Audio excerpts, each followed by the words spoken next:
Hello everyone. आज से हम एक नई सीरीज़ स्टार्ट कर रहे हैं, वो है क्लास 10th की एनसीईआरटी। और हम स्टार्ट कर रहे हैं चैप्टर 1 से, that is chemical reaction and equations. तो सबसे पहले हम इस चैप्टर में क्या क्या पढ़ने वाले हैं। इस चैप्टर में हम समझेंगे कि केमिकल रिएक्शंस क्या है और इक्वेशन क्या होती है, रिएक्टेंट क्या होते हैं, प्रोडक्ट क्या होते हैं। This is the foundation of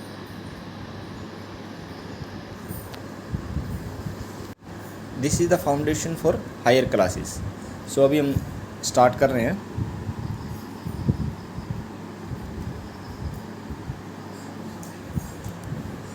आप क्या है, कुछ डेली लाइफ की सिचुएशंस को कंसिडर करेंगे। जैसे कि मिल्क को अगर हम रूम टेम्परेचर पर रखेंगे तो क्या होगा, आयरन का तवा या नेल को अगर हम ह्यूमिड टेम्परेचर में छोड़ देंगे तब क्या होगा, ग्रेप्स को अगर हम फर्मेंटेड होने के लिए छोड़ेंगे तब क्या होगा, फूड को अगर हम कुक करते हैं तब क्या होता है, और जब हम सांस लेते हैं तब क्या होता है। आप देखेंगे कि इन सभी सिचुएशंस के अंदर क्या होता है, जो सब्सटेंस की आइडेंटिटी और नेचर है उसमें चेंज देखने को मिलता है। जैसा कि हमने पहली क्लासेज में पढ़ा भी है कि दो प्रकार के चेंज होते हैं, एक होता है फिजिकल चेंज, एक होता है केमिकल चेंज। फिजिकल चेंज क्या होता है, जब बाहर की जो स्ट्रक्चर है, बाहर के स्ट्रक्चर में जो चेंज आता है उसको हम बोलते हैं फिजिकल चेंज। जब इंटरनली कंपाउंड के एटम्स के रिएक्शंस के द्वारा जो चेंज आता है उसको बोलते हैं हम केमिकल चेंज। इसको हम एग्जांपल की तरह समझ सकते हैं कि फिजिकल चेंज का मतलब क्या है, जैसे हमारी बॉडी में कोई चेंज आता है, हम बाहर देखते हैं तो वो क्या एक फिजिकल चेंज है। लेकिन हमारे अंदर भी कुछ चेंज होते हैं, हार्मोन्स चेंज हो रहे हैं, हमारे माइंड में क्या चल रहा है, वो सब क्या है, केमिकल चेंज है। वो सब क्या है, केमिकल चेंज है।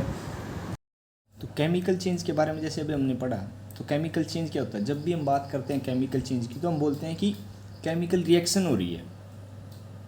तो वो हम केमिकल रिएक्शन क्या है, किसको हम कहेंगे कि केमिकल रिएक्शन हो रही है।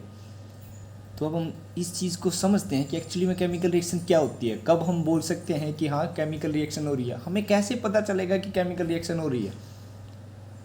तो हम इस चीज़ को एक्टिविटी के थ्रू देखते हैं, जिससे हमें पता चलेगा कि क्या केमिकल रिएक्शन हो रही है या नहीं। इसके लिए हम कुछ एक्टिविटी परफॉर्म करते हैं।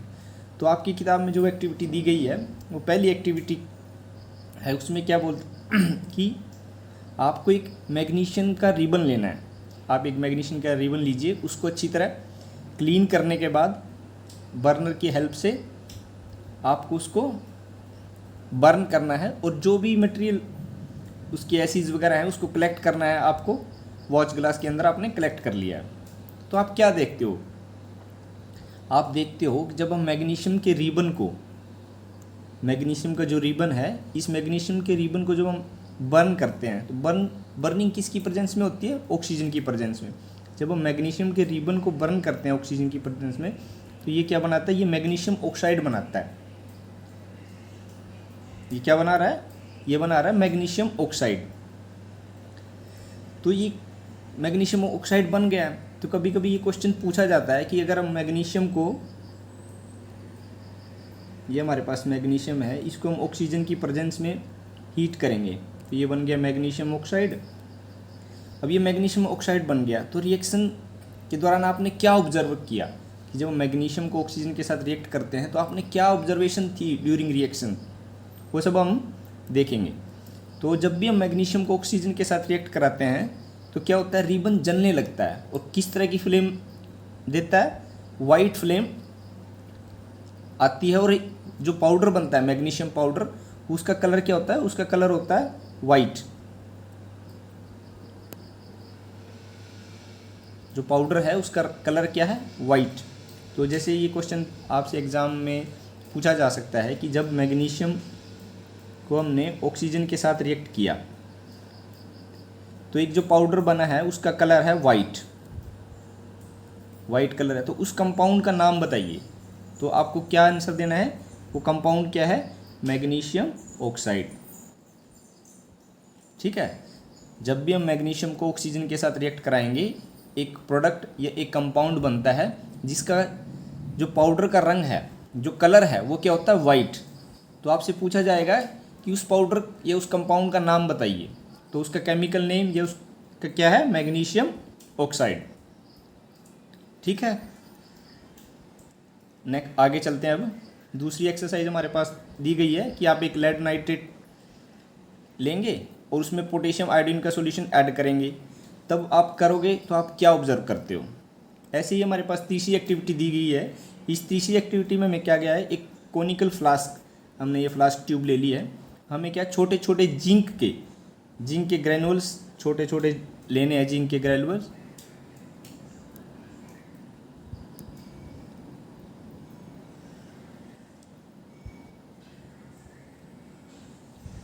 ये हमने इधर से जिंक के ग्रेनुल्स में ऐड कर दिए हैं छोटे छोटे, और हम अब क्या करेंगे, जिंक ग्रेनुल्स के ऊपर डिल्यूट सल्फ्यूरिक एसिड या फिर HCl भी ऐड कर सकते हैं, हाइड्रोक्लोरिक एसिड। तो जब हम ये ऐड करते हैं, जिंक जब हाइड्रोक्लोरिक एसिड या फिर डिल्यूट सल्फ्यूरिक एसिड के कॉन्टैक्ट में आता है, तो आप क्या देखते हो, एक रिएक्शन होती है, केमिकल रिएक्शन होगी, जिंक और हाइड्रोक्लोरिक एसिड के बीच में एक रिएक्शन होगी। आप अगर फ्लास्क को टच करके देखोगे तो आप महसूस करोगे कि जो फ्लास्क है उसका जो टेम्परेचर है वो बढ़ गया है, वो पहले से ज़्यादा गर्म फील होगा आपको। तो आप जब भी कोई ये 3 एक्टिविटी करने के बाद हम इस कंक्लूजन पे पहुंचते हैं कि अगर हमें कुछ ऑब्जर्वेशन मिलती हैं, जैसे कि चेंज इन स्टेट मतलब कोई लिक्विड था वो गैस में कन्वर्ट हो रहा है, ठीक है, या फिर उसका कलर चेंज हो गया है, जैसे मैग्नीशियम का फ्लेम, मैग्नीशियम को हमने रिबन को जलाया तो मैग्नीशियम पाउडर बन गया, उसकी स्टेट भी चेंज होगी, उसका कलर भी चेंज हो गया।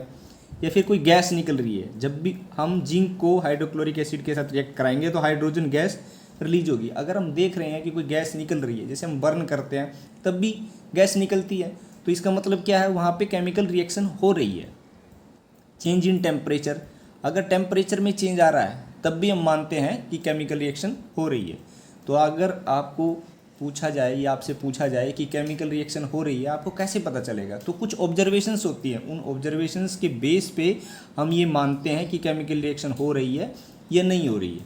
तो क्या क्या ऑब्जर्वेशन है, वो है कि चेंज इन स्टेट, कि उसका स्टेट चेंज हो गया, लिक्विड से सॉलिड में चला गया या गैसियस स्टेट में चला गया, उसके कलर में कोई चेंज आ रहा है, या फिर जब रिएक्शन हो रही है तो कोई गैस बाहर निकल रही है, या फिर उसका टेम्परेचर चेंज हो रहा है। तो इन सब ऑब्जर्वेशन के बेस पे हम ये बता सकते हैं कि हाँ, कुछ न कुछ केमिकल चेंज या केमिकल रिएक्शन हो रही है। अब हम आगे चलते हैं। जब हम अपनी चारों तरफ देखते हैं ना, तो हम बहुत बार ये सब चीज़ें नोटिस करते हैं कि हाँ, कलर चेंज हो रहा है, या कोई गैस निकल रही है, या धुआं निकल रहा है। तो हम इससे ये कंक्लूजन करते हैं कि हमारे चारों तरफ बहुत सारी केमिकल रिएक्शन हो रही हैं। डेली लाइफ में अगर हम देखें तो बहुत सारी केमिकल रिएक्शन हो रही हैं। होप आप सबको ये समझ में आ गया होगा कि केमिकल रिएक्शन क्या है, कैसे हम पता लगाएंगे कि केमिकल रिएक्शन हो रही है। और ये जो सभी एक्टिविटी मैंने आपको अभी अभी जो कराई है एक्टिविटी, ये आपको अच्छे से पढ़ना है, इनको अच्छे से करना है, क्योंकि ये एग्ज़ाम में क्वेश्चन पूछा जाएगा। जैसे कि आपसे पूछ सकता है कि जब जिंक के ग्रेनुअल्स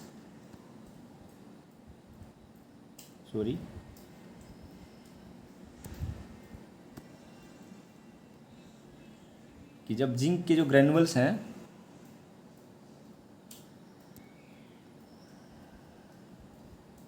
जब जिंक के ग्रेनुअल्स यहाँ पे जब हम जिंक को HCl के साथ या सल्फ्यूरिक एसिड के साथ रिएक्ट करेंगे तो कौन सी गैस आएगी, तो आपका आंसर क्या होना चाहिए, हाइड्रोजन गैस। कौन सी गैस आएगी, हाइड्रोजन गैस।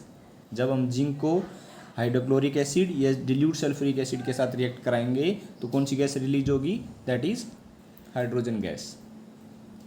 ठीक है, अभी हम नेक्स्ट हमारा जो टॉपिक है केमिकल इक्वेशन, कि केमिकल इक्वेशन क्या होती है।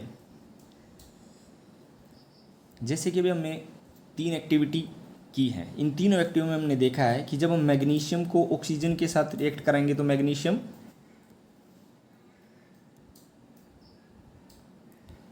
को ऑक्सीजन के साथ रिएक्ट करेंगे तो क्या मिलेगा, मैग्नीशियम ऑक्साइड हमें मिलता है। इस चीज़ को कि मैग्नीशियम को ऑक्सीजन के साथ रिएक्ट कराने पे हमें मैग्नीशियम ऑक्साइड मिलता है, अगर हम इसको सेंटेंस की फॉर्म में लिखेंगे तो ये बहुत लंबा हो जाता है कि हम लिखेंगे कि मैग्नीशियम को ऑक्सीजन के साथ रिएक्ट कराया, then we get magnesium oxide. तो अगर इस तरीके से हम लिखेंगे तो ये काफ़ी लंबा हो जाएगा, एक बहुत बड़ा सेंटेंस बच जाएगा। तो हम इसको शॉर्ट फॉर्म में लिखने की कोशिश करते हैं। जैसे अब हम इसको लिख देंगे कि हम उनकी जगह मैग्नीशियम की जगह मैग्नीशियम वर्ड लिख दें, वर्ड में लिखेंगे, पूरा सेंटेंस में ना लिख के इसको वर्ड फॉर्म में लिखा गया, इसको बोलते हैं वर्ड इक्वेशन। ये मैग्नीशियम प्लस ऑक्सीजन दैट हमें मिलेगा मैग्नीशियम ऑक्साइड। ये क्या है? ये है वर्ड इक्वेशन। केमिकल इक्वेशन अभी हमें समझना, लेकिन अभी हमें क्या लिखा है? वर्ड इक्वेशन लिखा है। तो केमिकल इक्वेशन क्या है? केमिकल इक्वेशन क्या होती है? केमिकल इक्वेशन जब हम जो ये हमने कंपाउंड या एलिमेंट यूज़ किए हैं उनका हम केमिकल फॉर्मूला लिखना या सिंबल लिखना शुरू करते हैं, तो जो इक्वेशन बनती है उसको बोलते हैं हम केमिकल इक्वेशन। जैसे मैग्नीशियम के केस में है, तो हम मैग्नीशियम के केस में क्या करेंगे? मैग्नीशियम प्लस ऑक्सीजन, और हमें क्या मिला है प्रोडक्ट में? Magnesium oxide.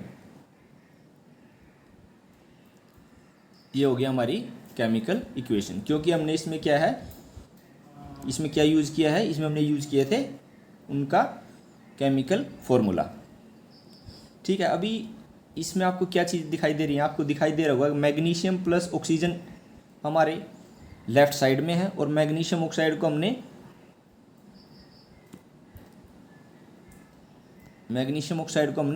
राइट साइड में लिखा है। तो जो मैग्नीशियम प्लस ऑक्सीजन है जिनके अंदर केमिकल चेंज हो रहा है, मैग्नीशियम प्लस ऑक्सीजन, ये क्या है? इनको हम बोलते हैं रिएक्टेंट। और जो प्रोडक्ट के रूप में हमें मिल रहा है दैट इज़ मैग्नीशियम ऑक्साइड, उसको हम क्या बोलेंगे? प्रोडक्ट। हमेशा रिएक्टेंट को लिखा जाता है लेफ्ट हैंड साइड और प्रोडक्ट जो मिलता है हमें वो मिलेगा राइट हैंड साइड। जब हमारे पास एक से ज़्यादा रिएक्टेंट है उनको लिखने के लिए केमिकल इक्वेशन में हम प्लस के सिंबल का यूज़ करते हैं। ऐसे ही अगर हमारे पास प्रोडक्ट एक से ज़्यादा हैं तो उनको बीच में हम क्या करेंगे? प्लस के सिंबल का यूज़ करेंगे। और बीच में रिएक्टेंट को प्रोडक्ट से सेपरेट करने के लिए हम एक एरो का यूज़ करते हैं। ये एरो क्या शो करता है? ये एरो हमें शो करता है कि जो रिएक्शन की जो डायरेक्शन है वो हमें किससे पता चलती है? इस एरो से हमें पता चलती है कि रिएक्शन की डायरेक्शन किस तरफ है। मीन्स ये है कि अगर हम मैग्नीशियम को ऑक्सीजन के साथ रिएक्ट करेंगे तो हमें खाली मैग्नीशियम ऑक्साइड मिलेगा। ऐसा नहीं है कि अगर मैग्नीशियम ऑक्साइड से इस रिएक्शन में मैग्नीशियम और ऑक्सीजन बनेगा, नहीं। ये रिएक्शन हमें बता रही है कि जब मैग्नीशियम ऑक्सीजन के साथ रिएक्ट होगा तो हमें मैग्नीशियम ऑक्साइड मिलेगा। तो डायरेक्शन ऑफ रिएक्शन क्या है? Magnesium plus oxygen that is equal to magnesium oxide.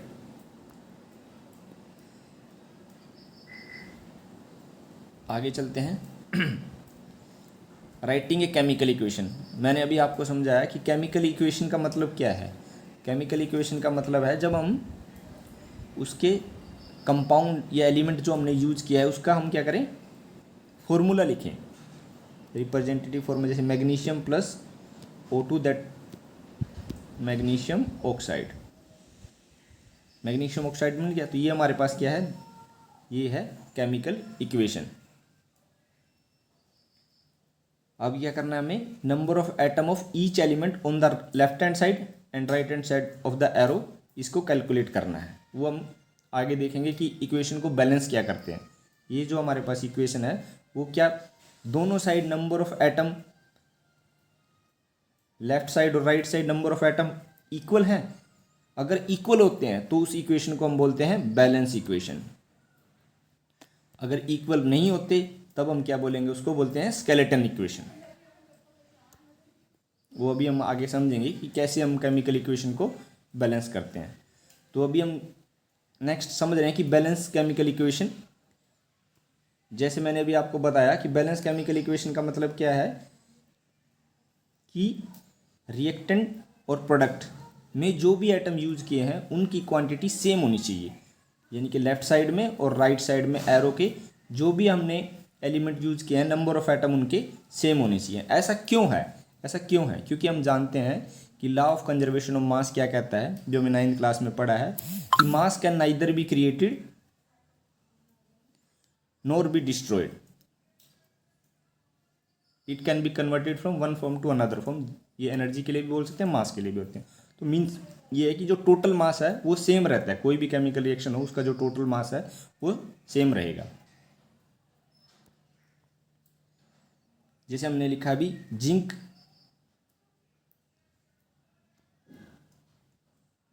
Zinc plus sulphuric acid, zinc sulphate plus hydrogen हमें मिलता है। Zinc plus H2SO4 is equal to ZnSO4 plus H2, ये hydrogen gas release हो जाएगी। अभी हम यहाँ पे देखते हैं कि जो जिंक है, जिंक एलिमेंट के कितने एटम है हमारे पास, एक है। लेफ्ट हैंड साइड में जिंक का कितना एलिमेंट है, एटम है एक। ऐसे ही हाइड्रोजन के हमारे पास कितने हैं, दो। सल्फर का हमारे पास एक है, तो थोड़ा ऊपर कर लेते हैं। और ऑक्सीजन का हमारे पास कितने हैं, चार। अब हम राइट साइड में कैलकुलेट करेंगे। जिंक का हमारे पास कितना है, वन। सल्फर का हमारे पास कितना है, वन। हाइड्रोजन के हमारे पास कितने हैं, टू। ऑक्सीजन के कितने हैं, फोर। तो क्या number of atom right side में और लेफ्ट साइड में ईच एलिमेंट के सेम है? अगर ऐसा है, जैसे कि हम देख पा रहे हैं, है, तो ये क्या है हमारे पास, ये एक बैलेंस केमिकल इक्वेशन है। होप आपको समझ में आया होगा कि बैलेंस केमिकल इक्वेशन क्या होती है। जब number of atom of each element left hand side में और राइट हैंड साइड में सेम होते हैं बच्चा, तब हम उस इक्वेशन को बोलते हैं बैलेंस केमिकल इक्वेशन। जैसे कि अब हम दूसरा अगर एग्जाम्पल देखें, इस एग्जाम्पल से भी हम देख सकते हैं कि जब iron plus water that is equal to iron oxide plus hydrogen की जो ये इक्वेशन दी गई है, अब हम इसको चेक करेंगे कि क्या ये एक बैलेंस केमिकल इक्वेशन है। अभी हमारे पास देखो, इस साइड में लेफ्ट साइड में आयरन कितना है, वन। यहाँ पे हमारे पास कितना दिया हुआ है, आयरन कितने एटम दिए गए हैं, थ्री। तो यहाँ से हमें पता चल रहा है कि this is not a balance chemical equation, कि यहाँ पे ये जो इक्वेशन लिखी है केमिकल इक्वेशन, ये एक बैलेंस केमिकल इक्वेशन नहीं है। तो अब हम सीखेंगे कि किसी भी इक्वेशन को बैलेंसिंग कैसे की जाती है। स्टेप बाय स्टेप हम सीखेंगे कि कोई भी केमिकल इक्वेशन है तो उसमें हम बैलेंसिंग कैसे करेंगे। तो अगर हम देखें तो पहला स्टेप यही है कि आपको लेफ्ट हैंड साइड और राइट हैंड साइड दोनों तरफ जो एलिमेंट है उनके एटम के नंबर को आपको लिख लेना है। जैसे हमने पहली रिएक्शन में किया, जिंक के, हाइड्रोजन के, सल्फर के, ऑक्सीजन के रिएक्टेंट में और प्रोडक्ट में कितना एटम हमने उनको लिख लिया। ऐसे ही हम फर्स्ट स्टेप में क्या करेंगे, जब हम इसको लिखेंगे तो हम क्या करेंगे, एक बॉक्स ड्रा कर सकते हैं इनके चारों तरफ। जैसे ये हमने बॉक्स ड्रा कर लिए चारों तरफ। अब क्या है, आपको बॉक्स के अंदर कोई छेड़छाड़ नहीं करनी है। हम बॉक्स के अंदर कोई भी छेड़छाड़ नहीं करेंगे, जो भी करना है बॉक्स से बाहर ही करना है। ठीक है, हम इनको लिखेंगे। जैसे हमारे पास आयरन कितना है, यहाँ पे देखिए बॉक्स ड्रा कर लिया गया है। दूसरे स्टेप में क्या है, इन नंबर ऑफ एलिमेंट के कितना एटम है वो लिखना है। आयरन के जहाँ पे अगर देखिए तो वन है। Number of atom right hand side में आयरन के हमारे पास कितने हैं, यहाँ पर थ्री है। ऐसे ही हाइड्रोजन के टू है, तो यहाँ पे भी हाइड्रोजन के टू है। तो हाइड्रोजन तो बैलेंस है, इसको अभी हम बैलेंस नहीं करेंगे। ऑक्सीजन का कितना है, यहाँ पे वन है। ऑक्सीजन का यहाँ पे कितना है, फोर है। ठीक है, तो पहले हमें क्या करना है, बॉक्स ड्रा करना है। उसके बाद क्या करना है, number of atom different element के जो अनबैलेंस इक्वेशन में प्रेजेंट है उनको हमको ऐसे लिख लेना है। अब हम क्या करेंगे, जो हमारे पास जब हम बैलेंसिंग स्टार्ट करेंगे, ऐसा कंपाउंड जिसके अंदर मैक्सिमम नंबर ऑफ एटम है, हम वहाँ से बैलेंसिंग स्टार्ट करते हैं। चाहे वो रिएक्टेंट में हो या प्रोडक्ट में हो, तो हम अपनी बैलेंसिंग को वहीं से स्टार्ट करेंगे। ठीक है, तो हमारे पास जैसे ऑक्सीजन है, तो ऑक्सीजन में कितना है, ऑक्सीजन के हमारे पास प्रोडक्ट में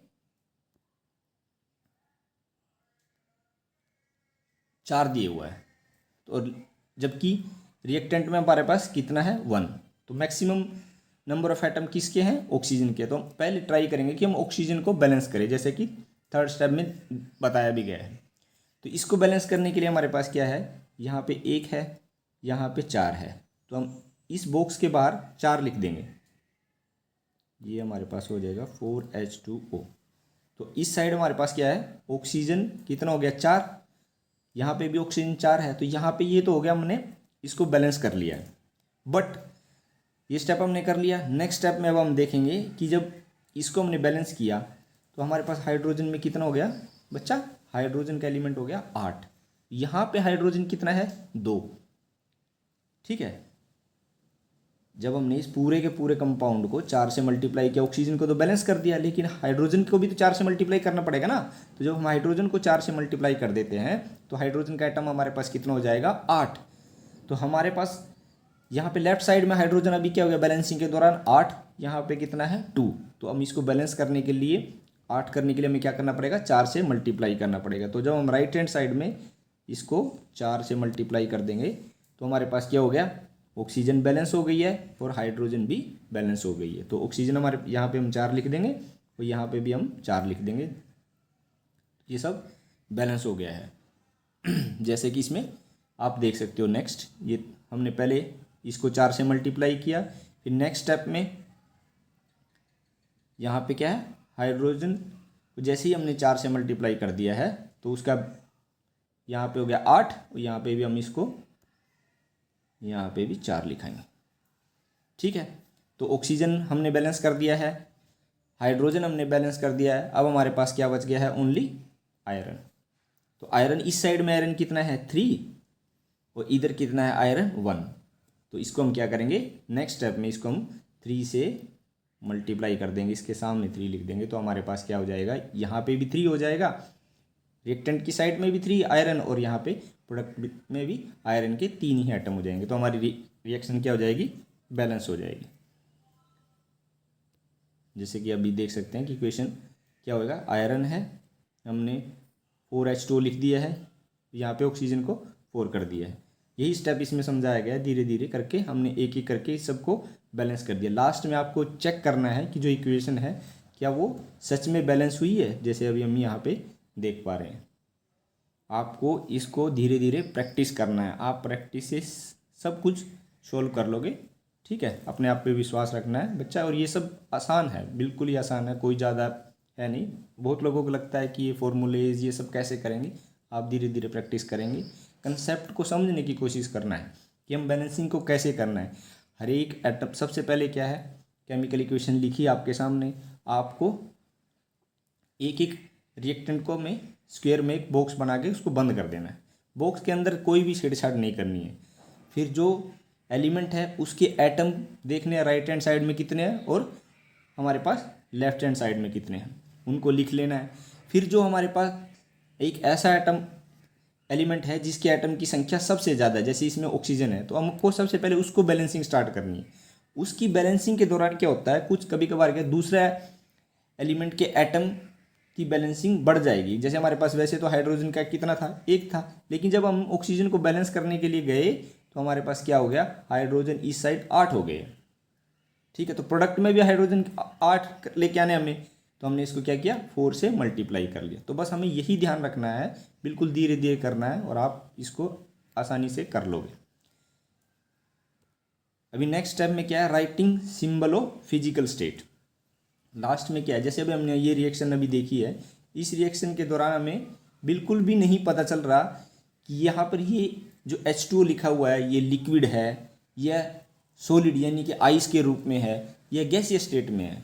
तो इसको रिप्रेजेंट करने के लिए कि जो हमारे पास हमने एलिमेंट लिए हैं वो गैस हैं, लिक्विड हैं, एक्वस है, ये सॉलिड स्टेट में है हमारे रिएक्टेंट में या प्रोडक्ट में, तो उसके लिए हम क्या है सिंबल का यूज करते हैं। फिजिकल स्टेट को दिखाने के लिए हम सिंबल्स का यूज करते हैं। G for gaseous, liquid, AQ मतलब एक्वा स्टेट, यानी कि जब हम किसी चीज़ को पानी में मिलाते हैं तो उसको बोलते हैं एक्वा स्टेट, और ये हमारे पास सॉलिड हो गया। जैसे अभी हमने इसमें सिंबल लिख दिया। वैसे ये इतना मैंडेटरी नहीं है, पर फिर भी फर्दर बेटर इंफॉर्मेशन देने के लिए केमिकल इक्वेशन की कि हाँ आयरन यहाँ पे सॉलिड यूज हुआ है।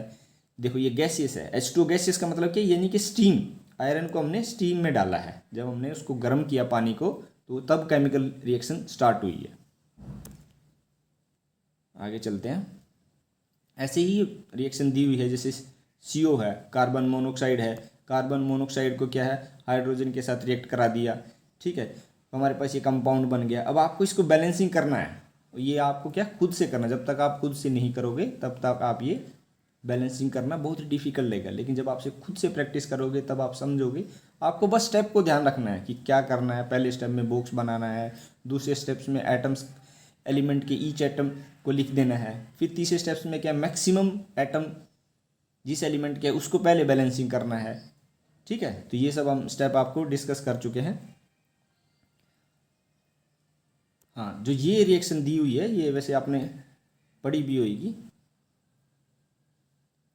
ये क्या है, जब CO2 और वाटर आपस में रिएक्ट करते हैं किसमें, सनलाइट की प्रेजेंस में क्लोरोफिल के साथ, तो क्या ग्लूकोज बनता है, और क्या है, water plus O2, oxygen release होती है, ठीक है, दैट इज ऑक्सीजन रिलीज। तो इसको बोलते हैं फोटोकेमिकल रिएक्शन। इस रिएक्शन को क्या बोलते हैं, इस रिएक्शन को हम बोलते हैं फोटोकेमिकल रिएक्शन। और आपको ये याद होनी चाहिए। याद कैसे होगा, पहले कंसेप्ट पता होना चाहिए कि जो फोटोकेमिकल रिएक्शन कब होती है। मोस्टली फोटोकेमिकल रिएक्शन कौन करते हैं, हमारे जो प्लांट्स है वही फोटोकेमिकल रिएक्शन करते हैं। तो वो क्या करते हैं, इन्वायरमेंट से CO2 लेते हैं, यानी कार्बन डाइऑक्साइड को इन्वायरमेंट से लेंगे, पानी जो हमने पौधों में पानी दिया उसका यूज़ करेंगे कहाँ, सनलाइट में। तो जब भी आपको ये ध्यान रखना है कि जो प्लांट वगैरह है वो अपना खाना कब बनाते हैं, डे लाइट में, सनलाइट में ही वो खाना बनाएंगे। क्लोरोफिल प्लांट के अंदर होता है कंपाउंड, उसके पिगमेंट बोलते हैं इसको। तो वो जब यूज़ करता है तब क्या एक कंपाउंड बनता है ग्लूकोज। ग्लूकोज मतलब स्टार्च बनाते हैं, ग्लूकोज होता है जिससे हमें एनर्जी मिलती है। आपको पता होगा कि गर्मियों में ग्लूकोन डी वगैरह ये सब पीने के लिए बोला जाता है। और ऑक्सीजन रिलीज होती है, ठीक है। तो ये ऑक्सीजन हम यूज़ करते हैं, ऑक्सीजन गैस। इसलिए बोला जाता है कि अधिक से अधिक पेड़ लगाने हैं, क्योंकि जब पेड़ क्या है हमारे लिए दो तरीके से काम करता है। एक तो क्या है, इन्वायरमेंट से CO2 को कंज्यूम कर रहा है, दूसरा क्या है, ऑक्सीजन को प्रोड्यूस कर रहा है। तो देखो कितनी अच्छी बात है। तो इसलिए हमें मैक्सिमम पेड़ लगाने चाहिए। और आपको ये रिएक्शन बाय हार्ट अच्छे से समझ में आनी चाहिए और याद आनी चाहिए। इसको लिख लिख के आपको प्रैक्टिस करना है। तो आज के लिए इतना ही, फिर मिलते हैं नेक्स्ट वीडियो में। Thank you. आपका कोई भी डाउट है आप कमेंट सेक्शन में लिख सकते हैं, मैं उसको क्लियर करने की पूरी कोशिश करूँगा। Thank you.